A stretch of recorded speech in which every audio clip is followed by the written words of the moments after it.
Welcome to Science Fiction and Fantasy Read Along. Today we begin what will undoubtedly become a lengthy discussion on Steven Erikson's novel Gardens of the Moon. I am ATN. I'm DM Phil. And I'm Yule. And we will be your host for the duration. Gardens of the Moon was published in April of 1999 and is the first book in the 10-book series titled The Malazan Book of the Fallen, which concluded in February of 2011. I think we can all agree that we are here. We're here primarily because we like this book. Yes. High praise, right? All around? Yes. Meh. Yeah, we're all here for the same reason. We think this book is spectacular, but can you tell me why you think the book is spectacular? You'll tell me what you think. Why do you like this book? I like this book because the story is dense and it is a long spanning over centuries epic. And the characters are just really cool. And the scenes that go on in these books are just fantastic. Okay, thank you. Philip, tell me what you think. Like, why do you like this book? What sets it apart from other books that you've read and what makes it special to you? The very first thing that impressed me about Steven Erikson's books and writing style is the complexity, the richness, the diversity, and more specifically, the world-building aspect that he has put into this. I think that's something a lot of authors skip. They focus on story. They don't focus on setting. Heaven forbid. Well, yes, it is a book. Okay, but what separates a good book from a great book is an author who can do both, right? Oh yeah, I agree. And so I love it.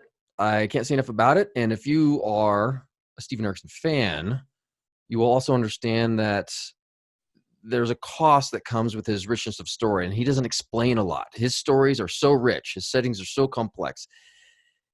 He doesn't have the time to explain every little detail to you. You have to read the entire series and glean these little facts through time to gain a full comprehension of the world that he created. Which is it's another way, I think, of saying that this book also has some pretty major problems. And I think we've all come to that same conclusion on our own, and that's originally why I think you all suggested that we do this podcast, because this book was so incredibly detailed. It was like a puzzle of 1,000-piece puzzle where all of the details are there, but they're scattered all over the place, and it's up to the reader to put them together. So it's kind of a detriment at the same time. So we're coming together to do this podcast with the express purpose of making it a little bit easier for people to understand what they're reading, because I had to reread it. I literally had to reread the first 80 pages twice. Rereading helps.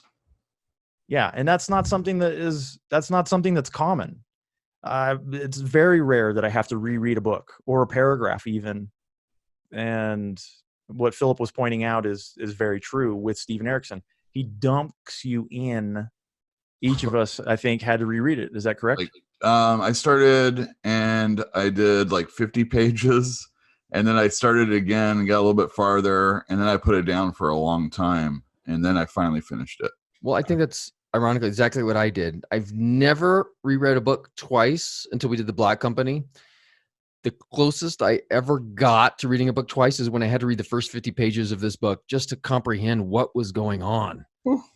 And I think it's worth noting, in the first 3 chapters of this book, there are 43 named characters.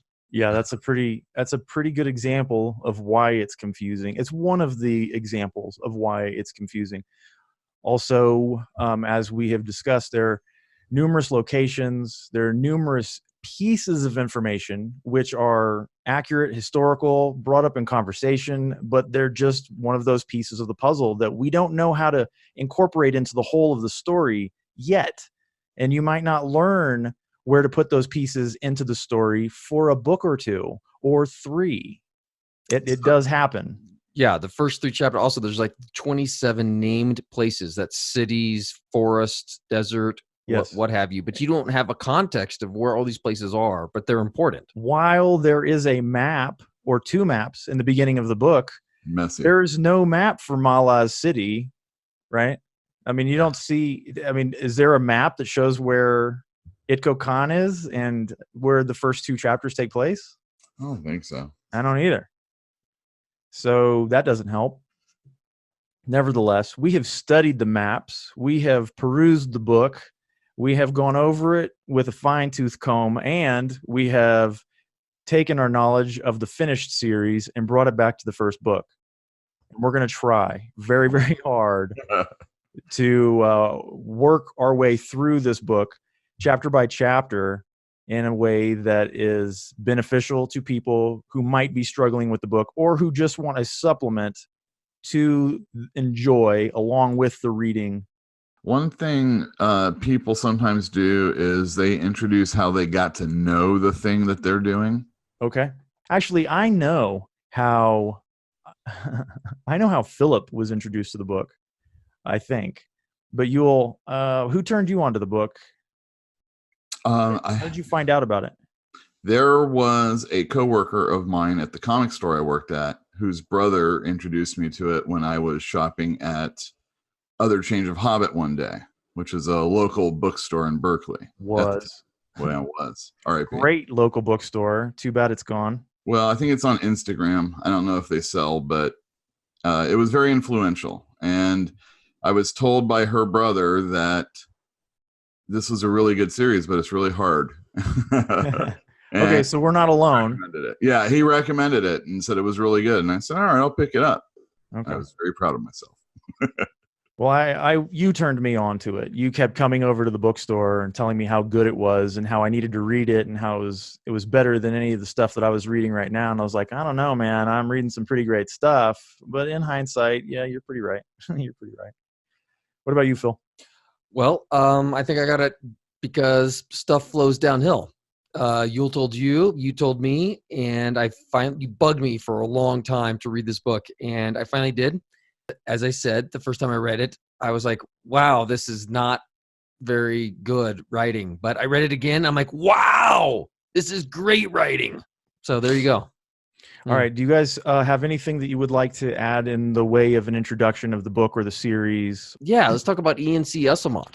Okay. To what end, though? Well, I want to emphasize the fact that this is not shared universe. Exactly, shared universe. E.N.C. Esselmont and Steven Erikson created this world together years ago while they were playing role-playing games. And I think that's the background and the explanation for why it has so much richness, so much history, so much culture, and and economies, and they figured all this thing out years and years ago, and then they decided to write books about it.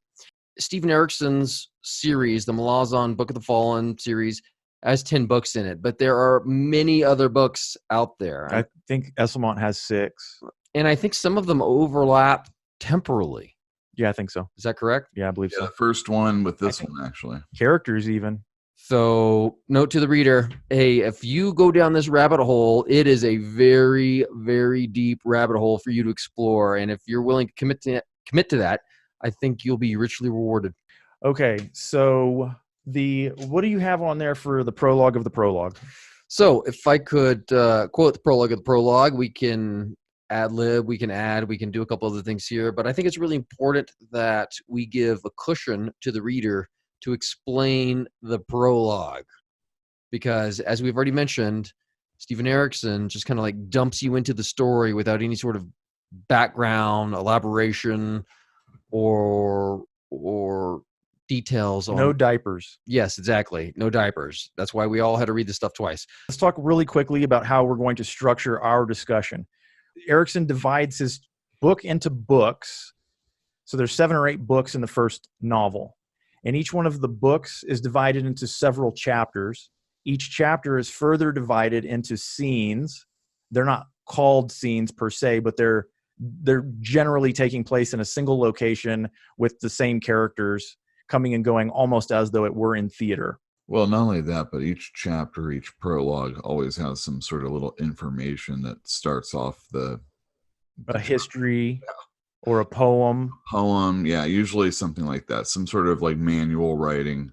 Yes. Or like you said, a poem. A quote for some epic work Yes. of history, historians. Which tends to be relevant, although sometimes it's difficult to understand how it's relevant. And we are going to, for each scene, build a foundation piece, and then we're going to have a discussion built upon that foundation. Yes. Now, Philip is very correct. There's a background that we don't get. And how does he deliver it? He delivers that one piece of information. Like he delivers 3 pieces of information. It's all about timing and dates, right? 3 different calendars, 3 different benchmarks for there's Burns' sleep, there's the duration of the empire, and then there's what? The last year of Kellanved's. Right, who's the emperor. Yeah. And most importantly, it's 7 years before the start of the main story. That is definitely helpful. Right. And that piece, the last year of the reign of Emperor Kellanved, I think that's the thing that's easiest to overlook. Burns' sleep, who knows what that is? We don't find that out for many books. Many books. Am I right, Yule? Yeah. We don't figure that out for a while. I think this is book 4. The duration of the empire, not really that important, but nevertheless. I think it kind of is because, again, you're talking about a young empire that is strong and it's spreading and it's expanding in all directions. And it's been run by the same guy the entire time. So we already know something weird is going on here, right? He's been the emperor for 96 years. So we're already touching upon something of the book that we do not comprehend. I do not comprehend, is that people can live a long time. And I don't comprehend that. Does the planet have a very short orbit? Do people who have magic live a lot longer? And I think there's some implication about that. But the basis is you have the emperor who has reigned for 96 years. And that just, I have no comprehension of how that is possible. Nobody does at this point. You're right. As far as magicians or wizards or whatever, they do live longer. Wizards do live longer. We also see in the book that Dujek is 79 years old. And right. So even he's old, you know. You wouldn't think an 80-year-old would be running the military for an empire. Not on the lines. Anyway. Not actually doing it. Yeah. Yeah. So that's a good point. Like, as far as contextual background goes, the emperor being missing, the fact that people can live a very long time, and it's not just wizards. Can you guys think of anything else that would be helpful to just get over a couple of the initial hurdles? If you're reading it for the first time, yes, you notice already that the names of the characters a lot of times do only come out in conversation. But more often than not, that's how it happens. And not only is it in conversation, but it's in conversation down the line from the conversation you're reading. So you have multiple times where these people are chatting with each other, sometimes more than one, and you don't know who they are. You actually have to. It's where the rereading comes in a lot of times. Well, we're going to spoil every single one of those. Exactly. We're not gonna dither around his naming rules. I actually think I think it's a bad choice personally to only reveal the names in conversation and then not give us a conversation that reveals the name. I think that's a mistake. There are times when he doesn't do it that way. Well, I haven't seen it yet, or at least I haven't noticed it yet. And I have noticed that I've been confused about who the heck is talking. You know, who the heck is this character? And it does not add to clarity. And I think that's a problem that I'm going to spoil for anybody that's listening. That's fine. Like you maybe see my notes. I literally had to go through the conversations and write who was speaking and try to figure out who was speaking so I could coherently understand what was happening. Yes, and we're going to get to a couple of scenes real soon where it's a real problem. Okay, why don't we begin the discussion of the prologue? You guys ready? Ready. Malaz City, once the capital of the Malazan Empire. From the vantage of Mox Hold, a 12-year-old merchant's son watches the city burn in riot. All right, fellas. So we have the context. We know where we are. We know what's going on. Well, the way I look at these discussions is like, I'm curious about what we've learned. Like what the kind of the pithy takeaways that we have, because there are things that anybody reading anybody's going to pick up on. You know, nobody's going to mistake the fact that this is Gano's parent because it's stated clearly that Gano's parent is the kid that's up on top of Mox Hold. looking over the Merlin at the rioting down below. But what isn't clear is the fact that when he finally does meet a bridge burner, he knows that it's a bridge burner by the brooch on his cloak, but he doesn't know the guy's name. But we figure it out in several chapters, and this is Whiskey Jack. This is the High Fist and his buddy Fiddler, who has a fiddle strapped to his back. Correct? Scorched and broken. I think we also need to emphasize the fact that, so he's the son of a merchant, but even at the age of 12, he has demonstrated a brilliant eye for detail. Maybe it's because he's a merchant, I don't know, but he talks to people, he learns things, he remembers things. And well, he also has exposure. And he has exposure. He has a privileged exposure. He is part of the Malazan aristocracy. Well, he's going to be a merchant later on. Yeah, he's going to sell wine, right? I don't want to be a wine merchant. Well, that's what he says. He doesn't want to be. No, he doesn't. Point is, he's a very precocious, young, almost teenager. Who does not want to be a wine merchant. He wants to be a soldier. Yeah, he does. Whiskey Jack tries to talk him out of it, just like his dad would. Doesn't want to hear it, though. Doesn't want to hear it. What does he say? What does he tell Perrin? The life of a soldier is the person who has nothing else left. The final act of a desperate man. That's what it is, yeah. But the other thing that he says something even more telling. Oh, one of the most, I remember this like throughout my life. It says, try to live your life and go unnoticed. If you don't want the gods noticing you. That's what he tries to tell Perrin, but Perrin's not having any of it. He wants to grow up to be a soldier.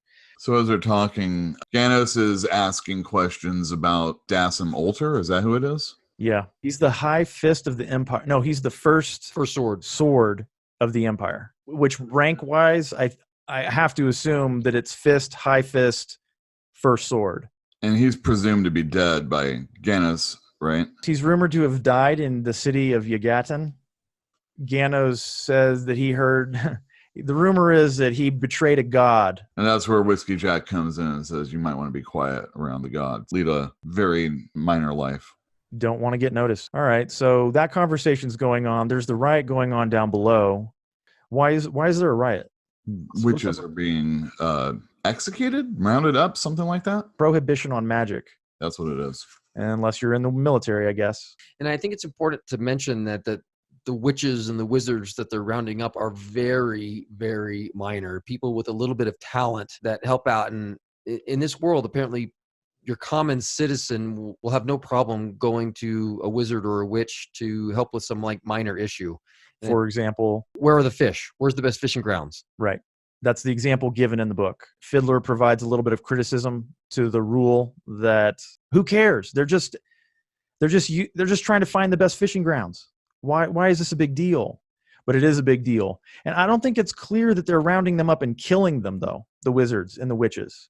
It just says there's a prohibition and people are rioting because of it. It's affecting their livelihood, and that is how riots happen. You toy with the livelihoods of the masses and they will revolt. You don't even have to kill the wizards and the witches. You just tell them that they're not allowed to act and then arrest them if they do.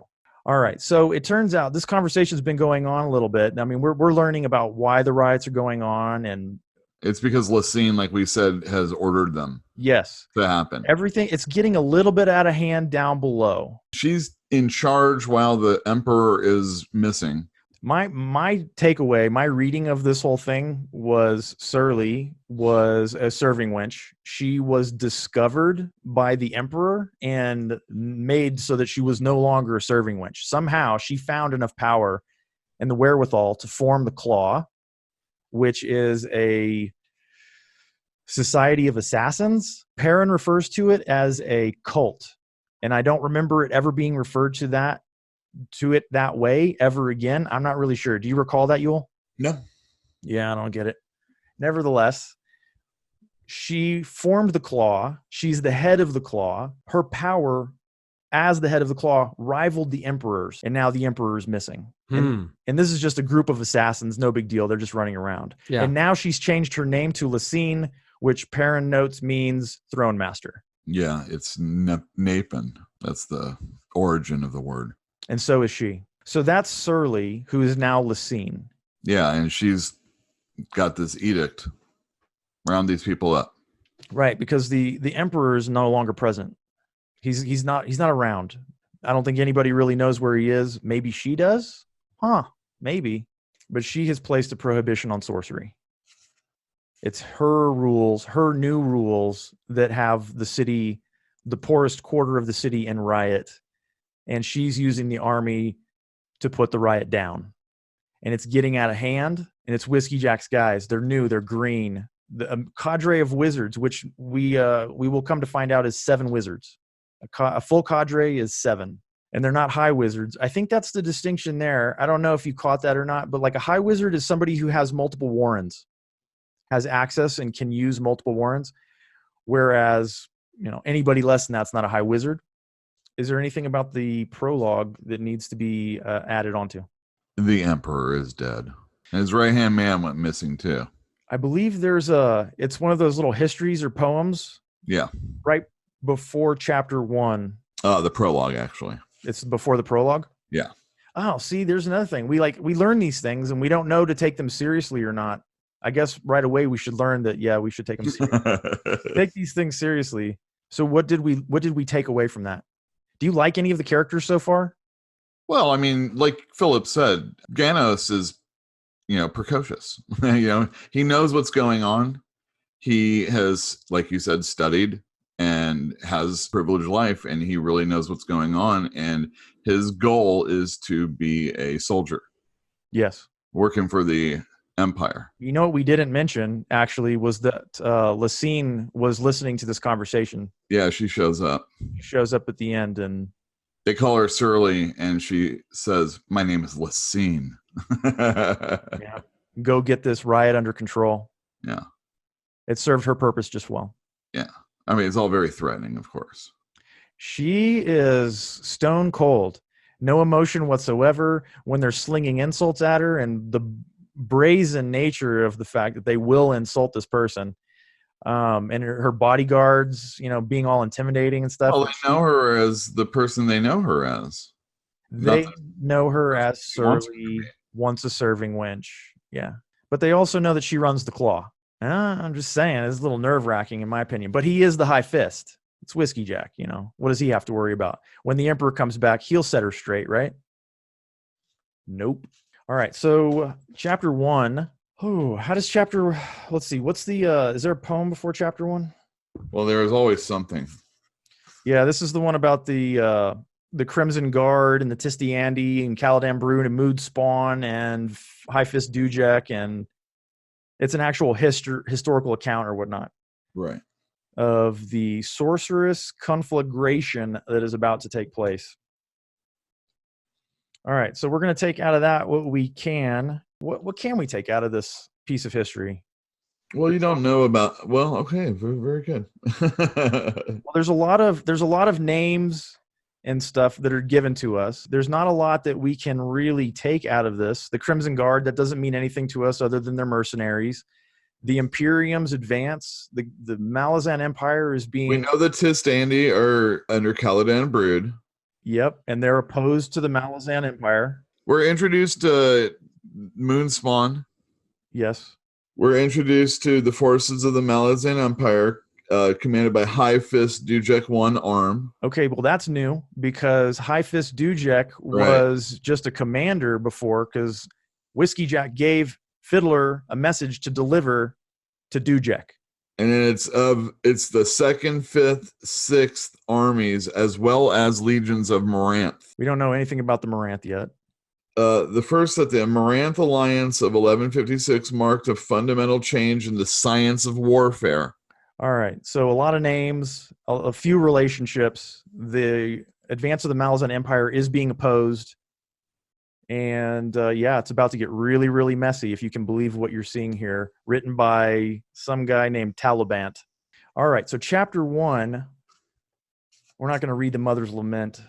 It's just a nice poem. It's just a nice poem, as we said. All right. Sets a mood. Yeah. He does a good job with those, though.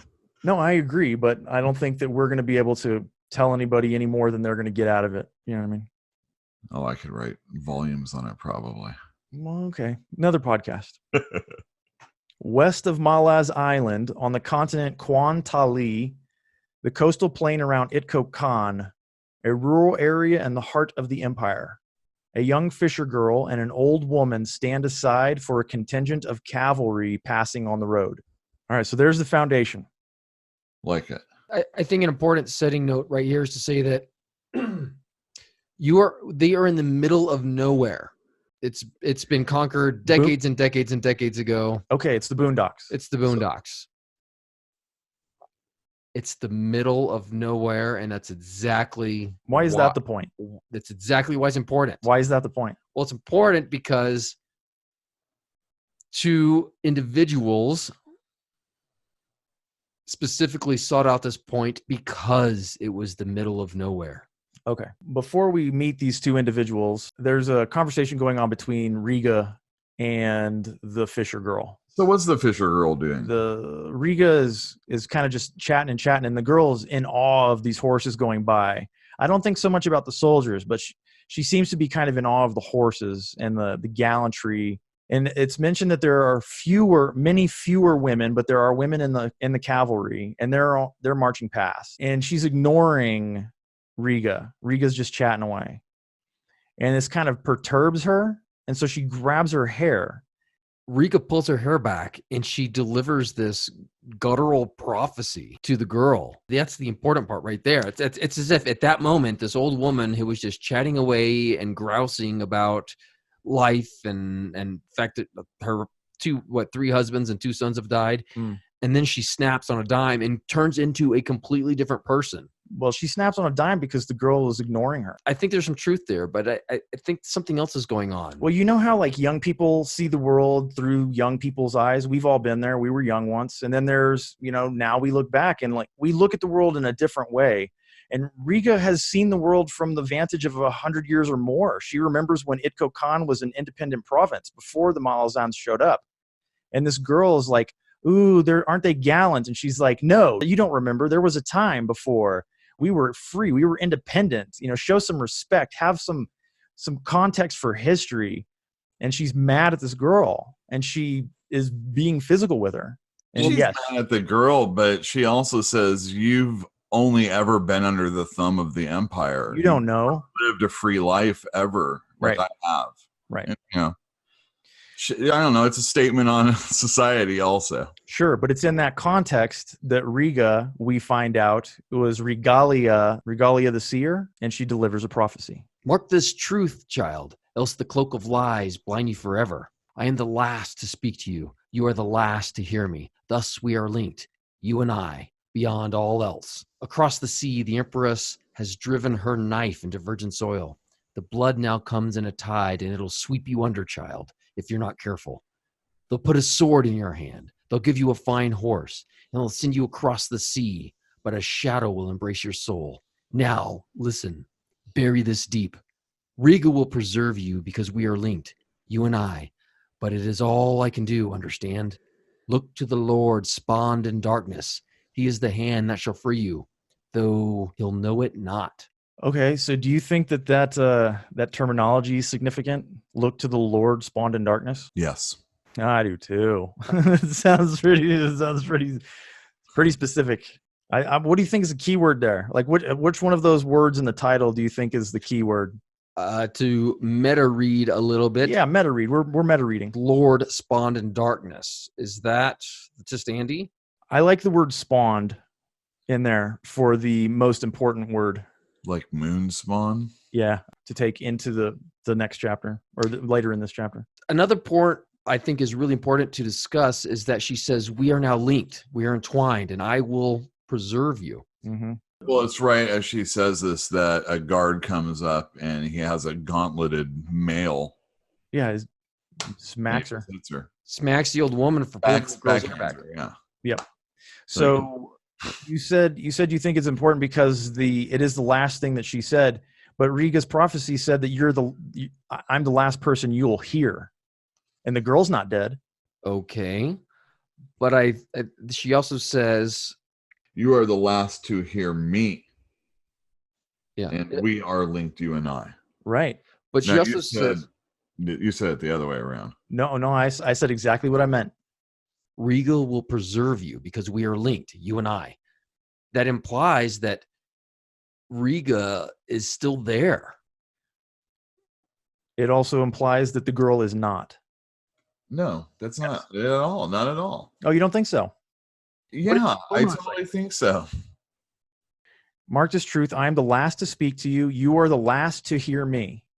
I am the last to hear Riga. That means Riga will not be around anymore. Okay. All right. Yeah. How can she be the last person to speak to this girl if the girl's not dead? No, if Riga doesn't die. She says, I am the last to speak to you. Oh, yeah, that's very specific. Oh, I see what you're saying. Well, maybe it means her in her current form. Well, it must, because she doesn't die. Her body does not die. Riga dies. Riga gets clopped inside of the head and killed straight outright and falls on the girl, and the cavalry goes past, and the girl's just absolutely, what is going on? What happened? And then there's a little bit of a cold wind and some darkness, and then there are two men standing on the road.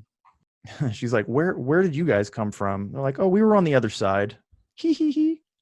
Yeah, there's one of them is always giggling. It's like, So you're telling me that there is no Fisher girl in her at all. That's not true, because when she didn't meets say someone that. else- oh, it sounded like you were saying that. I think let's come back to it after we have this encounter. Yeah. Okay. Let's discuss because it. it's in this encounter that I think she is definitely a Fisher girl. Yes, I agree. Okay. I agree with you, but Riga sees it a little differently, right? Right. Well, all right. So there's this tall in shadows guy and then this short in shadows guy. Right. That show up, and they're like, one's giggly, the short one, and the other one's just kind of like, business. All business. And what's their business? They're looking down the road. They're very, very intent on that cavalry. That's right. The short one is, anyway. The short one's very intent on the cavalry. The tall one seems to be paying a little bit more attention to the girl. I think that's right. Yeah. Yeah. So these are it's Amonis, and who's the other one? Cotillion. Cotillion. So Amonis is the tall one? Yeah, Cotillion's the short one. Yeah. So, yeah. Well, I mean, it doesn't take long. They show up, the girl's kind of startled, and then there's a ripping sound, and then darkness descends completely. And when the darkness rises shortly later, there are 7 very large hounds in the road. Like they're all really, really large. Like mules? Yeah, size of mules. Really big hounds, and they're all looking after that cavalry contingent that just went by also. And Cotillion lets them go. Go get them.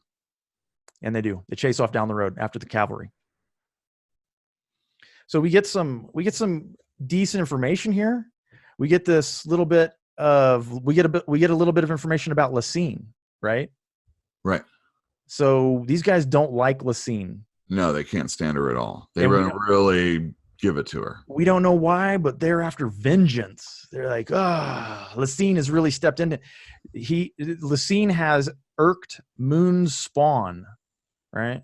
Right. And that's a nest of hornets or whatever. I don't remember how they refer to it, but they seem to think that that's going to be a thorn in her side, and they're just going to add to it. They're slowly going to pursue their vengeance on Lacine. So who do you think these two fellas are straight out the gate? Like, do you have any suspicions? I got to admit, when I first read this, I wasn't putting 2 and 2 together. I was so focused on the Fisher girl. I mean, and these guys are having this conversation, and I don't know their names, and it isn't until later on that you find out one's Amonis, and then a little bit later you find out the other one's Cotillion. Yeah, but that information came at a price, as the Fisher girl understands. Without a doubt, because they say it out loud, therefore she has heard their names. Yeah, it's too late for her. Because if they can't leave her alive is what's the situation. Because somebody's going to come asking questions about what they're about to do, and they're going to torture this girl, and she's going to give them up. Right. And they can't have that. Right. Well, it's implied that these two guys are playing a very subtle and dangerous game of revenge, and they've been thinking about it for a very long time. Does it imply that they've been thinking about it for a long time? Oh, I or think that have they? Well, okay, fine. I'm at least 7 years. I don't know how long. Like, where does it say? Where does it give you an inclination of how long they've been thinking about this? I don't know. I think it's at least 7 years though. Okay, so that leads to my point though. Like my inclination is that this is the Emperor. And Dancer. One of these guys is the Emperor. I don't know which one, but we were just talking about the Emperor going missing and who might have been responsible. And now we've got two characters that want revenge against the Empress, as she is now become. So I think it's a logical conclusion that one of these guys is the Emperor. I think that's too much of a leap of logic, completely. Why is that? I think it is then, but now it's not. All I get is like two very powerful, intelligent, connected people. And I say connected, they're not connected with society. They're connected with what is going on with the world. Sure. But we don't know how Erikson puts a novel together yet, right? And the natural inclination, I think, would be to link prologue to chapter to chapter to chapter. And the only characters that we have encountered so far who we've not met yet, who might want revenge, would be the person who got usurped by Lysine. Well, it could be. But we've heard of nobody else. Look, it doesn't.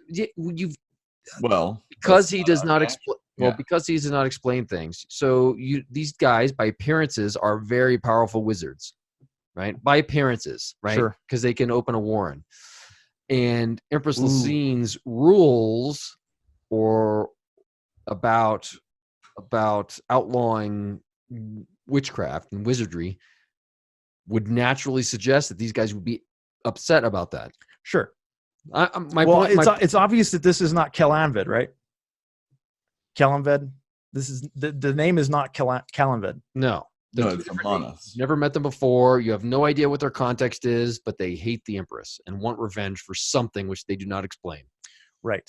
And we don't know about ascending yet or anything like that. Okay, well, that's true. We don't, and we don't need to know it, because we didn't know. We didn't know if the Emperor was actually assassinated. We just know Lysine took his place. Right. This is the 7th year of her rule. That's how the chapter is introduced. It was the last year of Kelanved's reign in the prologue. So all we know is that she's now the Empress, right? Right. So how she became the Empress, we don't know. Just because she is the head of the Claw, we can assume that the assassins took care of the previous Emperor, but we don't know. All right. Anyway, I was suspicious when I read it the third time, not the first time. But what we haven't talked about yet, which we do need to talk about immediately, is warrens. All right, go for it. What is a warren, Yule? A warren is this is how he uses magic in this universe. And what it is it's tapping into these planes of existence that you can either travel through or a wizard would be able to use it and, blast people with it. Use it for a power source, essentially. Right. But you can drain warrens, right? I think that they can be misused. I think that they can be punctured, and I think that they can be sickened. But none of that is clear at this point. Right now, all we know is that these guys just arrived out of nowhere, and it is important that people understand that they can be used for travel and that they can be used for... We get this information really soon, but let's just get it now because we've already seen it being used. Well, and as another important fact, that like every warren is different. Yeah, there are many. There's warrens for light, for darkness, for shadow, for earth, air, fire, water, ice. And they can be in opposition, kind of like a color wheel. That's kind of how I think of it.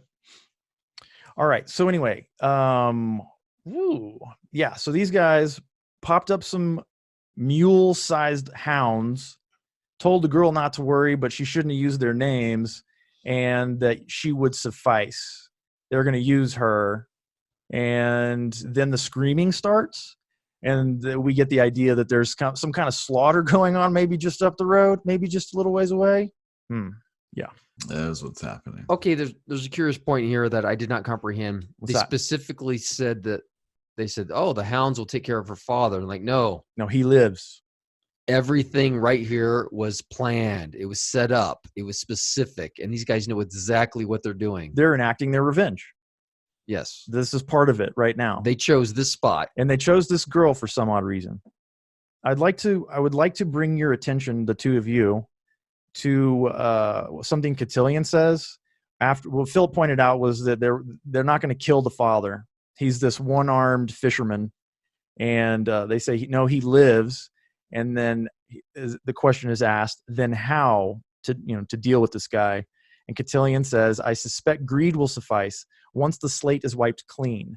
I'm bringing that up because I think it will become important in a minute. And then they tell the fisher girl, it's not that bad being the pawn of a god.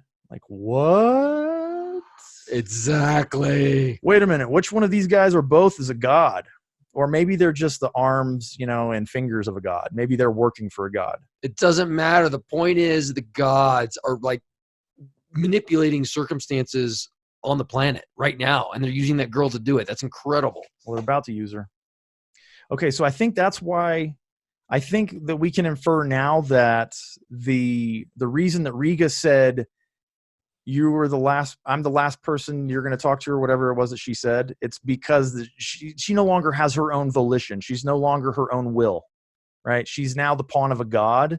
And for the purposes of Riga's interpretation, the girl no longer has free will or choice. So to me, that's one of the reasons why I like Erikson. If you spend the time, if you take the effort and you dig into what he's actually writing and you think about it, and sometimes you have to think long and hard, and sometimes you need to go backwards and look for evidence, but most of the time I can make sense out of what he's writing. And I can come to conclusions that if I read too quickly, I don't grasp. Mm-hmm. And then, of course, obviously hindsight doesn't hurt, right? And I have a lot of that because I finished the series. Yeah, well, you can't speed read his books. You have to. I wouldn't. A 3-word comment could speak volumes in importance. And has. All right. Okay, so that's that section. All right, next section. Are you guys ready? Yeah, Captain and Lorne. A short time later, the adjunct to the Empress has arrived to investigate the annihilation of the 19th Regiment of the Itko Kaniz 8th Cavalry. The adjunct's name is Lorne. She's being escorted by a nameless veteran captain on horseback to the scene of an unspeakable crime. All right, it's just a little bit of dialogue to kind of get us up to speed for who this guy is and the fact that he hasn't worn his armor in a long time. He hasn't been on a horse in a long time. This is a peaceful part of the empire. Nothing goes on out here. He left from the city of Khan, and he's heading out there. He took 1,100 men, and he cordoned off the area to control it. He's diverted traffic because whatever it is, he knows out of hand, it's bad. It's real bad. Nothing to see here. Move along. Exactly. Nothing to see here. Move along. But, there's nobody out here anyway because, as Philip pointed out, this is the absolute boondocks. But that's what I'm getting. I mean, if you think about it, the level of reaction the Empire did to this event was enormous. Okay, so tell me what the event is.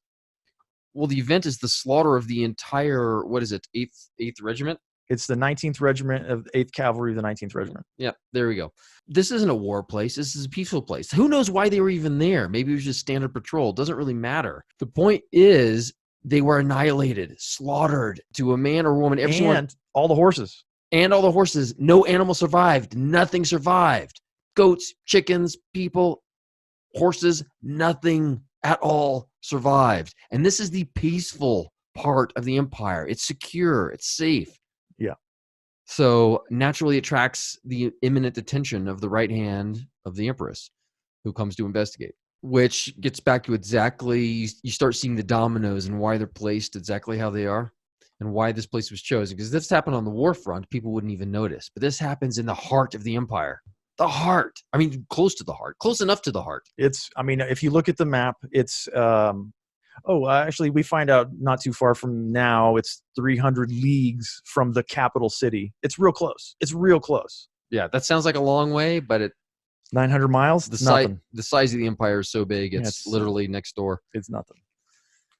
So, spread out over an area, it's given in leagues, we're just going to translate it. It's given over an area of 1.5 miles by about 3/4 of a mile, are scattered 175 cavalry soldiers, 210 horses, and a number of civilians in a small fishing village, equaling to about 400 total deaths. and they importantly count the horses. Like they're that important to the empire. Well, and the level of effort required to secure a perimeter. 1,100 soldiers to secure a 1,100. perimeter? Yeah, but I mean, what they're looking at is literally a coastal plain with like shrubs, low-lying shrubs in the salt plains, covered in blood and bodies with bones sticking up, drenched in blood, Ripped apart. birds everywhere fighting over the eyeballs and spraying blood everywhere as they fight and strip the bodies. And that's the scene that Lauren is brought to by this captain. Pretty grotesque. I don't like it.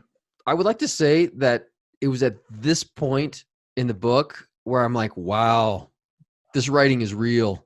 I mean, it's not just a story. I mean, he gets into the nitty gritty, dirty, disgusting realism of death and war. Yeah. What do you think, Yul? Yeah, he is a very good writer. He writes pretty ugly stuff. Right. Well, as Lauren is looking over this disgusting scene that's literally just a blanket of red and white bones jutting out, a soldier, a lieutenant, is approaching on horseback, coming up the road out of the blood, etc. He's covered head to toe. His horse is covered head to toe in blood and bits. And he is leaning over the front of his horseman, whispering into his ear to keep it calm as it's traveling through this. I don't think it's fair to call it a battlefield. Really, it's more like an abattoir. Yeah. Nevertheless, this person is none other than Ganos Perrin, who we met as a 12-year-old boy in the prologue. He's now a lieutenant in the Malazan military, and he is riding to meet his captain and the adjunct. Perrin is delivering information. He's gone on a information gathering mission. He volunteered for it. One of the pieces of information is, in the village below, there are 2 houses that don't have bodies in them. They think one of them belonged to an old woman, and the other one seems to have belonged to a man and a young girl. That's the information they have. That's what he delivers. And Lauren asks she wants to see these 2 houses. So they ride together towards the village. But I also want to reemphasize the point that the precocious 12-year-old boy who had an incredible eye for detail, all right, brings those skill sets back to this situation. Lauren doesn't care about the blood, doesn't care about the guts. She cares about the details. And she has an incredible mind for details, and so does Ganos. And she picks up on that immediately. And she starts asking him extremely specific questions. And he has very specific answers. For instance, the 2 houses that were empty. Mm-hmm. House 1, he said, I think they would belong to an old witch, a wax witch. And she's like, well, how would you know that? And he's like, well, because getting candles here are very expensive. And the old woman on the trail had these candles. So one of them belonged to her. The other one was empty. And we think one of them belonged to this girl. Well, I don't know. He didn't say she was a witch, though. Okay, fair enough. But he did connect the old woman to the house because there was candles in the house and she had tallow candles. Yes, and that makes good sense. I would like to muddy the water just a little bit here because when he's giving this information, he says, "We think," not "I think." We think. And if you think about it, one man's not going to gather all of the information, right? It's not possible. It's this huge scene of battle. He did go to the village by himself, so he did pick up on some stuff. But he doesn't say "I," he says "we." Well, he likes to give people credit, I guess. I think also it speaks to his truth-telling. We've talked about this, that Ganos is very observant, but I think he also tells the truth. They kind of have a little bit of a problem with each other on this ride. This is where he tells her that, yeah, he's noble born. Yeah, it's being worked out. He's gonna get a commission in Unta, blah blah blah. And she's like, "So sure are you? You know, like that's pretty brave speaking that way." And he's like, "Since when is speaking the truth a bad thing?" I think that we're getting into his character as far as that goes. That he is going to be someone that she can rely on to tell the truth, and that we as the reader can kind of rely on him as seeing truth and giving it out to us. Like we can trust his judgment, I think, is what's going on here. I think this is a very good observation. I think you may be spot on. And I think another element that you need to add is a sense of honor. I think there's more to that. He's proud to be a soldier. He's proud to serve. He wants to do a good job. Right. And I think he doesn't possess the qualities of deception and subterfuge and drama that the nobility are known for. He's different. Right. Okay. So he did say something very specific, though, that I thought. You remember how he said there are no tracks? There's no tufts of fur? Yes. Okay. So those dogs, we know those dogs, 7 of them, they ran amok amongst these cavalry and they left no trace whatsoever. So Lauren is here to figure out what happened. That's her job. And she's taken the information that Perrin has given her and she has to figure out what's going on. What's going on? So once she sees the town and once she gets this information from Perrin and she starts to understand a little bit about him and his character, she's seen enough. She doesn't need to see anymore. She's already locked on to the fact. She thinks the entire event is a smokescreen. It's a diversion. It's leading them away from the facts and the truth. Is basically what Lauren figured out. She said, all the men that died here, there are no facts here that are relevant. 400 people were killed as a diversion. What Lauren quickly identifies is that, one, Ganoz is a special individual, and she immediately says, that's an asset I can use. I think she thinks that he's naive. Well, of course she does. And he is. She can use him. And he is. But he does have skill sets that are incredibly useful. And he tells the truth. And he tells the truth. So she very quickly gleans his assets. 2, she realizes that something is afoot, and she says this is entire smokescreen, and she identifies that there's 2 people unaccounted for. Right. But do you remember what it was do you remember why she was able to determine this so quickly? Like, do you remember what she said about herself? I don't recall. She said that she was anathema to sorcery. Right. And she understands how they think. She understands how magic works, even though she's not a practitioner. And that is the explanation that we're given for why she is able to so quickly lock on to the fact that this was a slaughter to divert their attention away from 1 or 2 missing people. That's pretty quick, in my opinion. She's real quick. I mean, I would never have gotten there personally. I would have looked at the slaughter and, oh boy, yeah. What happened here? Obviously the guy didn't come home. You know, he saw the carnage and he floated away. I would not have made the leap she did. Cotillion and Amanus were counting or hoping on the fact that with hundreds and hundreds of dead bodies, 2 of them would be overlooked. Well, this is one of the ways that they've disguised what they're doing and what they're up to. So I also think that this scene is kind of like a crucible through which Perrin loses his childhood. So Perrin he's in the military. We know this now. We know that he's noble born, and we know that he was kind of stationed here because it's just a simple backwater, and it's where nobles go as an easy job to like go up through the ranks. And that's just kind of the method for these people nowadays. And it doesn't sit well with the veterans, but that's how it goes for the nobles. He doesn't necessarily, he volunteered for that job to go and inspect the battlefield. He volunteered for that. He's not satisfied with just having an easy ride. His dad wants him to have an easy ride. That was that comment that he made about it's already been worked out. It doesn't imply that Perrin was pleased with how it's worked out. He wants a challenge. He wants something that's going to be worthy of his attention, right? He wants to be recognized for his own merits. Right. But he was previously not tested. He was an untested, without metal kid. Observant, talented, he's got skills, but he's never been tested. This is the first time. And he came out the other side and he said that there's no long childhood's over, essentially. Yeah, this kid. Because she kind of disses him by suggesting you are young. Yeah, exactly. Yeah. And like you said, he is like, hey, I've done all this. I mean, if you can imagine what I've just gone through. And he's kept it together.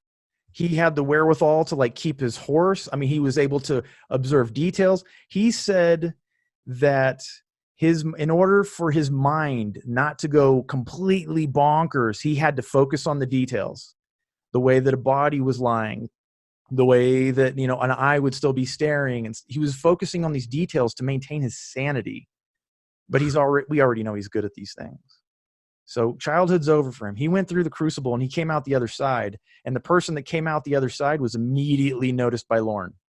She wants this guy working for her. He doesn't get promoted. He gets attached to her. Yeah. He's an asset. What'd you guys think about that battle scene though? They asked Ganos what he thought did it, and he said it was what did he say? It was natural weapons. Natural weapons. And they're like, what do you mean natural weapons? And he's like, they were chewed up. Yeah, and that captain is like, there haven't been wolves here in 100 years. He's like, oh well, maybe if there were wolves as big as mules. Yeah, that's how we know the sign. Yeah, exactly. And that poor captain, he's like, oh man, the good times are over. Son of a bee, man. This place used to be calm and peaceful, and now it's going to turn into a circus.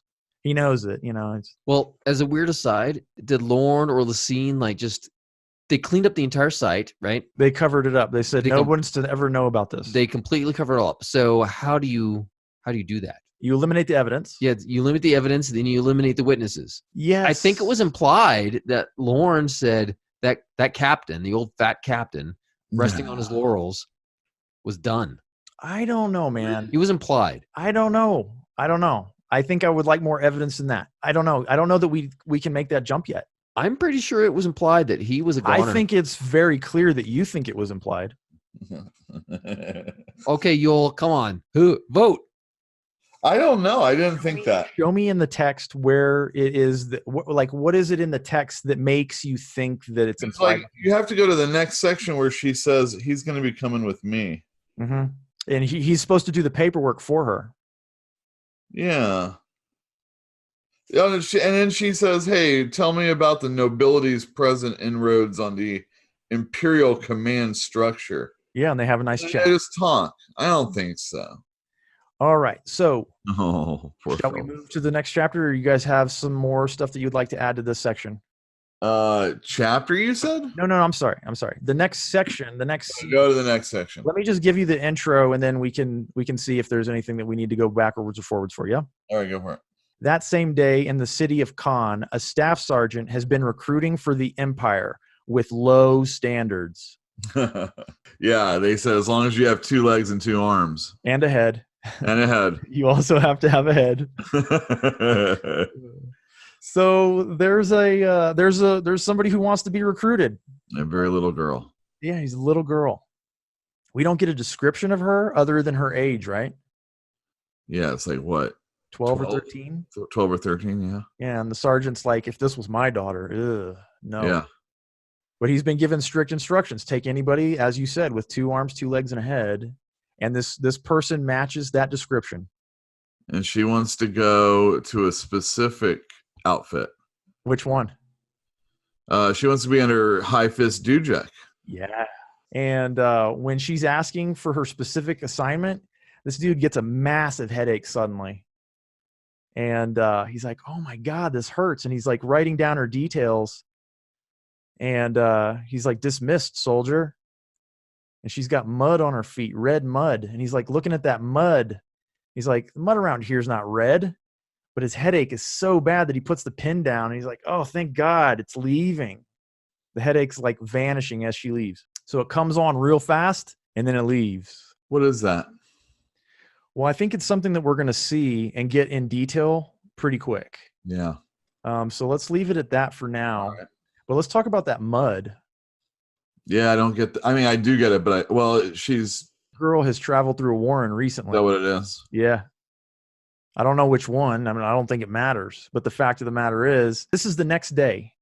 The Fisher girl met Cotillion and Amanas, and the next day, she's in the city of Khan, which is, however far away, probably not that far, but she's in the city. So where'd she get the red mud?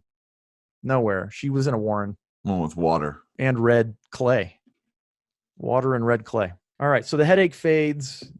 I'm not sure. Oh, right. So one of the things that we can take away from this section, this scene, is that the melee is going badly for the Malazan Empire. The campaign, the Genabacchus campaign, is going badly. They're kind of desperate. They need soldiers. That's why the standards are so low. So they take this 12-year-old girl, maybe 13. Jesus. And he asks her name before she leaves, and she's like, sorry, my name's Sorry. Anyway, so we have that little brief, very, very brief scene. All right, so the next scene. As instructed, Perrin arrives at Jerum to inquire after the 2 missing villagers. So we didn't really give the context for what happened when Lorne attached Perrin to her command, and her last order to him before they parted ways was go to Jerem and look into these missing people. And so he has done that. He has traveled to the town of Jerem, which is kind of like a county seat. I think it's where they keep records and the like. There's a constabulary there. That is Perrin's destination, essentially. So tell me about this town, if you can, Yule. It was like a ghost town is what it was. Yeah, there's nobody around. And so then he goes to that one, well, I guess you said it was like an office, a constabulary. Yeah. And what is it, like, there's just birds in there and like dead people. Yeah, it's like locked. It's locked up, shuttered completely. And when he opens the door, there's nothing but black pigeons inside. Only thing moving inside is black pigeons. There's bodies of soldiers. And Perrin thinks it's a dangerous time to be wearing that uniform. This was Monas coming in and taking care of all this stuff, him and Cotillion? I have to assume so, yeah. What's the deal with the pigeons? I don't get that either. I don't know. Like, it's not something I'm familiar with. He seems to think that it's a piece of dark humor. It's like a joke incarnate. But I don't know what it is. I think it's implied that that's a message. What's the message? It's going to shit all over you. Everybody in there. Last time we did this, this is the second time we've done this manga. Anyway, the last time you pointed out how they died. I can't remember how. They asphyxiated. They seem to have suffocated. Yeah. They suffocated. I mean, but there's no garrote. There's no other. But they all seem to suffocate, and there's no indication whatsoever on how they suffocated. And why the heck are the pigeons still here? They don't move. When he opens the door, they just kind of like get out of his way. They don't fly away. They don't try to leave. They stay put. Right? Huh. Yeah, okay. So it's a mystery. It is a little bit of a mystery. But what's Perrin after? Why did he come here? You want to get information about the Fisher girl and her father, right? Yeah. He doesn't find anything, does he? Yeah, he kind of does. Well, sort of. He finds the logbook for you enter new recruits. And no, sir. Oh, no. Not correct. Not correct. Not the right town. This is Jerem, not Khan. Okay. So what does he find? Okay, I asked you guys a little while to pay attention to a particular sentence when when Cotillion and Amonis were just talking about killing the father. They said, no, he lives. Greed will suffice to get our way so long as the slate is wiped clean. Right? Because he owed money. You remember there was a conversation between the Fisher girl and Cotillion, and she said, my dad needs me. We need we need to get a net in the water tonight, and we need a good catch because we got to pay back a moneylender. The records are probably here as well. Certainly any records of their existence were here in this building. This is their county seat. So probably the debt was wiped clean here at the same time as the records of their existence. The recruiting thing took place in a different city. Okay, I hear what you're saying, but it doesn't make sense to me. What part does not make sense to you? Well, fine. Why destroy the city because their names were here with a moneylender?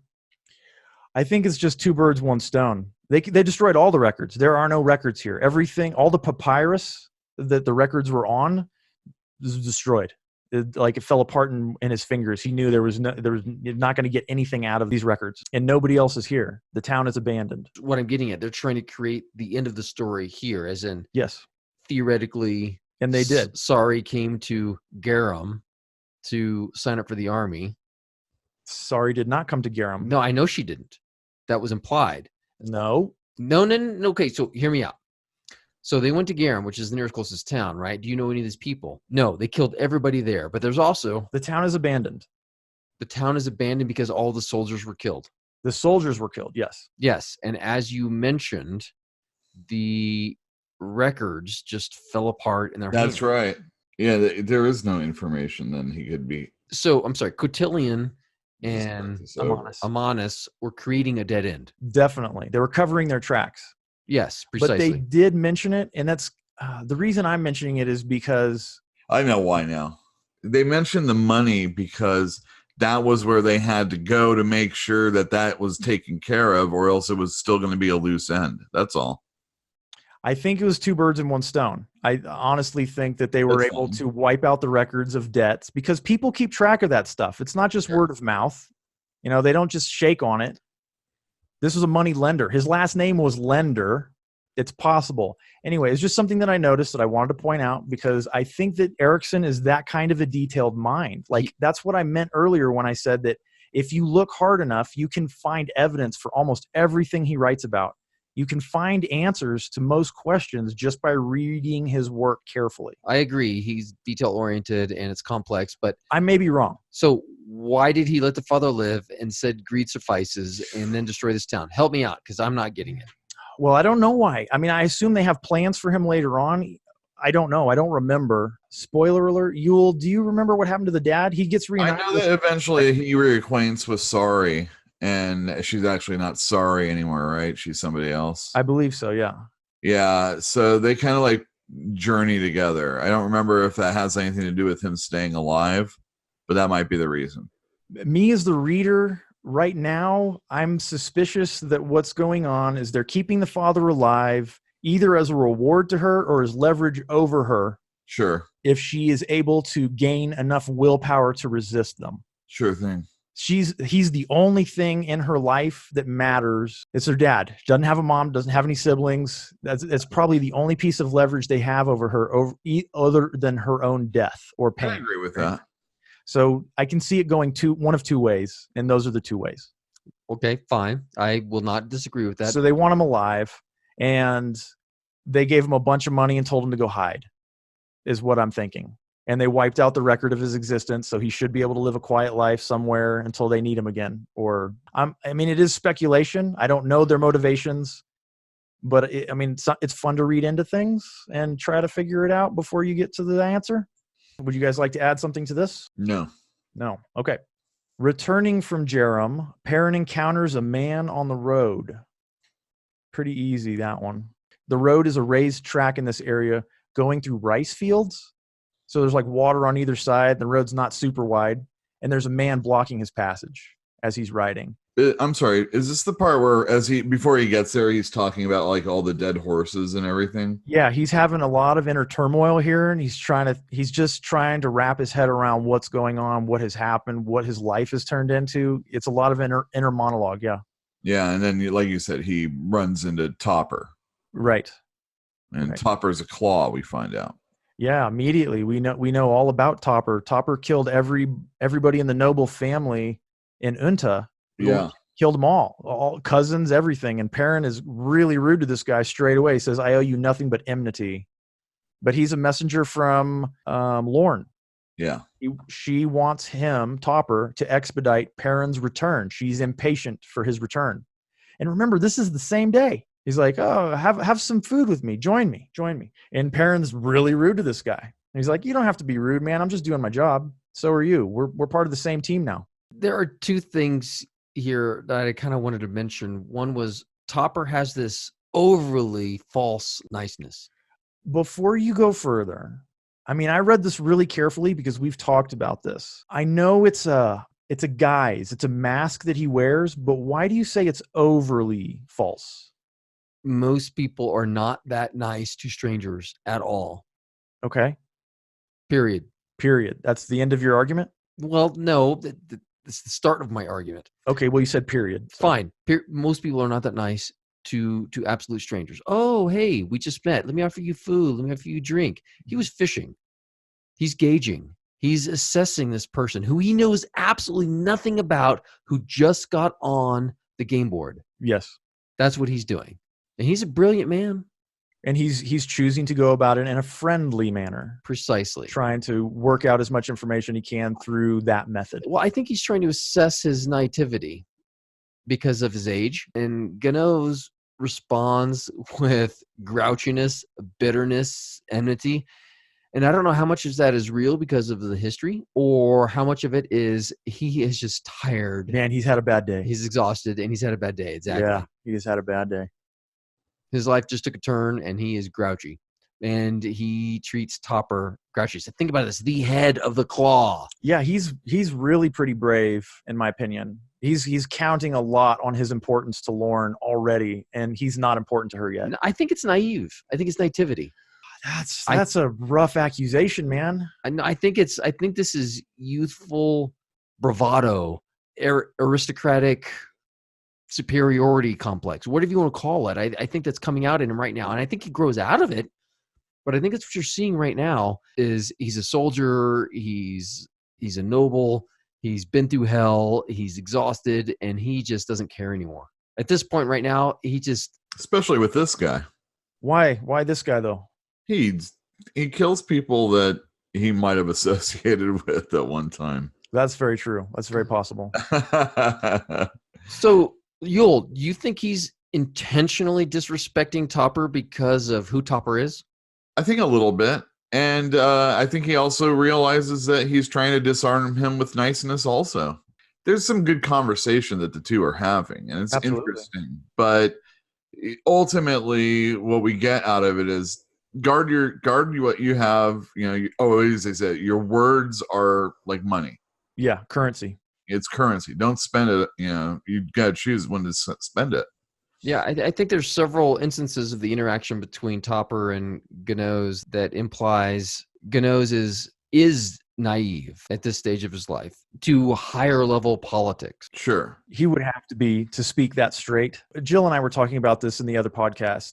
There's a way of treating information where some people view it very politically and they use it for control and they use it for manipulation. And then there are people who are foolish in a way and they believe everybody should have access to all information equally. Obviously, Perrin, or at this point, is one of those fools, which is funny.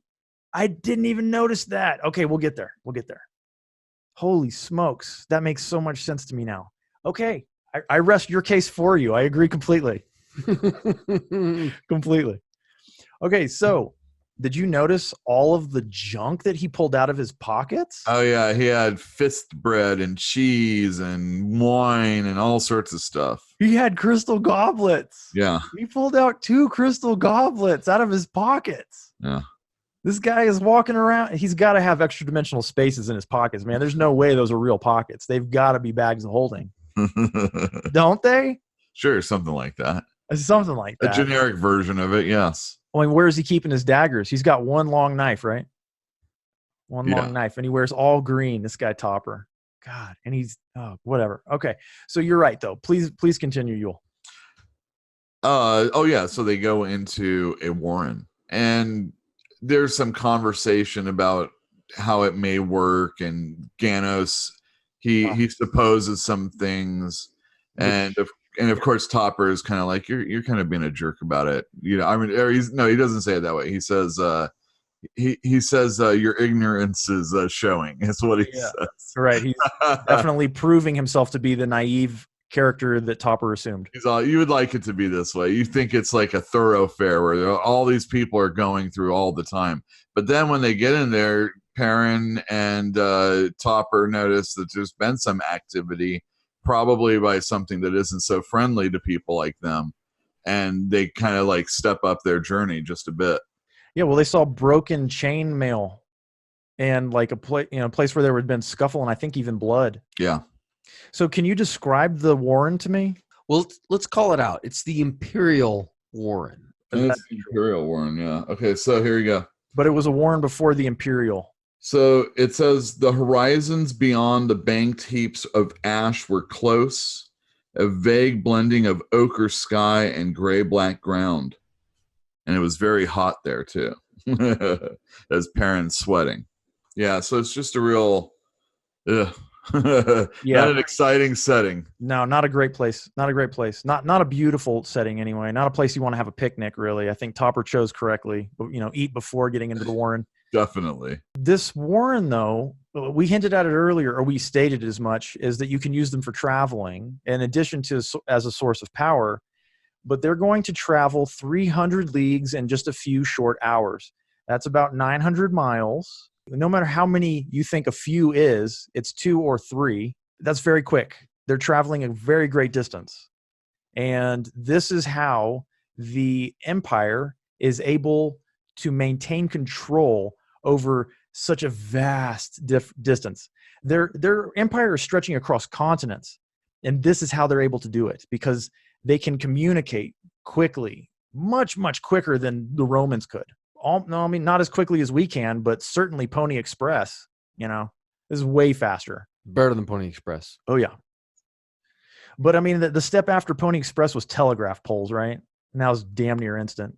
Then it was just a matter of, I'm going to the telegraph office. I didn't want to talk about what other things were horrible for the Pony Express. What, having sex with horses? Yeah, must have been rough. That's how we got centaurs. Shall we move out of the Imperial Warren? Yeah, well, we should go to the exit. Yes. Let's go to the exit of the Imperial Warren. Yeah, let's go to the very edge. I agree. Okay, so Philip, describe for me the archway. I don't want to over-exaggerate the significance, but in the middle of this vast warren, you find this artificial construct of an archway just sitting there, nothing on the other side. And Perrin immediately notices that it's the exact same stone from his homeland. Unten basalt. Again, attention to detail. I guess Topper goes right through, and I don't remember, what did Topper say about it? Topper doesn't say anything. He just stops before the portal, and Ganos is like, "Oh, I guess we're here." He's like, "You're such a rude little prick." Well, the arch itself is very unassuming. It's nothing elaborate. There's a claw on top, right? There's the Imperial sigil on top of the warren. It's the arch. And then it's opaque. You can't see through to the other side. Oh, I was under the impression you could completely see. So it's like that's why the horse wouldn't go through it. Oh, okay. Fair enough. I agree with you. He couldn't lead his horse through it. That's right. The horse did not want to go through. No. So he got up on it and he rode it through. Exactly. And into... Dun, dun, dun. Basically a throne room. Yeah. The seat of the empire. Ganos' horse is like smashing the mosaic tile on the ground. Oh, yeah. And it almost hits Topper, and he like kind of goes flying. Yeah, the horse kicks at Topper. It does kick him. Yeah, it kicks at him. Yeah. Kicks at him, yeah. And it's a big deal. It's embarrassing, I imagine. Yeah. Very embarrassing. But he covers it pretty well. He does. He calls himself stupid and talks about the horse being smarter than him, and he goes into like, smoothing things out as a merchant kind of would have done. Well, why does he need to smooth things out, Yule? Well, because Lacine's sitting right in front of him. This is the throne room, and she's in it. She's there. That's crazy if you think about it. How often do you think the Empress is actually in the throne? I never thought of that. You think it's all the time? I doubt it. I doubt she's there all the time. All right. The cool part right here is he jumps into this throne room and he makes a fool of himself, and then he covers up for it, and then she immediately recognizes him, which is amazing. What did she say, though? She said, "I guess you didn't take the advice that the commander gave you all those years ago." 7 years ago. She remembers him from 7 years ago when he was just a little kid. And so if you think back to the prologue, Lacine Surly, she was not in the scene when that conversation happened. She was not yet introduced. So she was listening and watching from the doorway or from the shadow or from wherever. She saw and heard everything that happened there. And she recalled it in his face on a dime. Yep. That's incredible. Yes, it is. So he bows out. He apologizes. The reason why he's going is he's supposed to see Lorne. Yeah, Topper led him to Lorne. He didn't know he was going. Well, he should have known. It's the Imperial Arch, right? Yeah, Topper says, "Oh, you go up to the top door. Go up here. Go to the top. You can't miss it." Like kind of like one last other doors. Yeah, one last dig. Don't get lost. Okay, let's be honest here. Topper completely set this guy up, right? He allowed him to take his horse. He knew exactly where they'd be coming out of. I think the presence of the horse is not the issue. I think that of course he's bringing his horse through. Topper didn't choose the archway. It's the archway. That's how he travels back and forth. He's a messenger. He works for her. He works for Lacine. He travels through the arch. The Imperial Warren, as far as we know, has that one door to her throne room. You think he chose? Is that what you're saying? You think he chose to go to the throne room? He knew. He knew exactly where the arch was going to end up. He could have said, "Hey, by the way, you might not want to ride your horse through here." Or why would you? Well, okay, first Perrin got on his horse after Topper went through. Well, what I'm saying is, he might have said something like, "Oh, I wouldn't warn him either. I wouldn't warn him either. This kid has been rude to Topper the entire way. He's been arrogant. He's been a prick. I wouldn't warn him either. I'd let him hang himself." So he pretty much did. I know. And guess what? Topper's like, what? How do you know the Emperor? Gano says, well, since she didn't tell you, I don't think I should do that either. He's already learned the lesson that Topper encouraged him to learn about keeping his information to himself. Treat it like a currency. It's valuable. So he goes up to see Lorne. She's naked. It's interesting, Yule, that's the detail you picked up on. No. It's the very first thing that happens. And she's basically says, I'm not shy. Don't worry about it. Just close the door. But if it's the only door, why even bother closing it? Step inside and close the door. Because, Topper is a little sneak and he really likes to perv out over there. Maybe he's listening at the door. We don't know. But they, what do they talk about up here? They talk about that Jerome was a dead end, and he tells her about the pigeons. And I think she understands the joke that we don't get. That may be true. He said, pardon, Adjunct. It seems that death's heralds were birds. And she says, and were we to glance the eyes of dead soldiers, we would see little else. Pigeons, you said? He nodded. Curious. She fell silent. So she doesn't get it either. Or maybe she does. She said curious. But it's clear Ganos does not know. And I'm not sure if Lorne understands either. I don't get it. If anybody listening to this understands it, please let us know in the comments. We want that information because, being ignorant is not fun. Okay, so moving on from that point, since we don't really get it, what we do get is that she has necromancers at her disposal. She can question the dead. She can talk to these soldiers, even though they're several days dead. That's no problem. She can just send some soldiers. But they're not going to be able to say anything because all the dead saw were pigeons. So I don't know if they sucked the air out of the room or if it was just in combination or what, but I don't know. Yeah, it doesn't make sense. They all suffocated and you're left with pigeons. And I kind of had the impression that pigeons suffocated them somehow, but honestly, it doesn't make sense. So as Etienne said, please enlighten us. Right. So Ganos wants to know if he was bait. He asked her straight up, was I bait? And she's like, no. You weren't bait. And Topper's presence on the road, just a coincidence, or not a coincidence, but convenience. Yeah, convenience. Thank you. So she kind of sets him on the sidelines and tells him that they're gonna have to follow this trail really slowly and carefully because somebody, very powerful somebody, went through a great deal of effort to hide this trail. And if they go too roughshod on the trail, it's going to be noticed. Their adversary is too smart and too well prepared. So, and Lorne tells Ganos that for all intents and purposes, they aren't working together anymore. Right. And he questions whether or not she's really with it when it comes to solving this crime. And she says, if you want to take it to the end, we'll take it to the end. Yeah. So she basically tells him to go home, take a couple of days off, and continue with the normal route through the military. And you'll it's like a sleeper agent. You'll hear from me when I need you again, essentially. Okay, did you guys notice what Lassine's throne was made out of? No, it's a throne of bent bones. Ooh. How many people do you think she's killed at this point? I mean, herself. 7. That's it? No, I don't know. How I don't know. Nobody knows. She was the head of the claw. She was the head of the claw. And they say claws always have poison ready for their blades. Even poison on their blades. Even for the Malazans. Yeah, that'll be a little bit later, but that's quite, so we know that they have been used within her, ever since she's been around. Yeah, it's not like the CIA, right, where they're not allowed to practice on home territory. Right. They practice on home territory.